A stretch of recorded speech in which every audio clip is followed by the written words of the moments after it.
ચલો કને એક માત્ર કે કે રને દીર્ઘાય રી કે રી રી એવી રીતે પછી એના પછી કયો શબ્દ છે તો મને એક માત્ર મે ઘને ઘાનો ઘા મે મે ઘા મે પછી એના ઘે. પછી આવશે છને એક માત્ર છે લને લાનો લા લા છે લા લા પછી એના પછી આવશે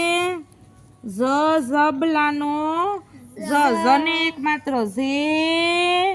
રને દીર્ઘાય રી ઝે રી રી પછી એના પછી આવશે ડને એક માત્ર ડે લને દીર્ઘાય લી લી ડે લી લી પછી એના પછી આવશે મને એક માત્ર મે જમરૂખનો જ મે જ જ પછી હારે બોલવાનું હવે આ લખ્યું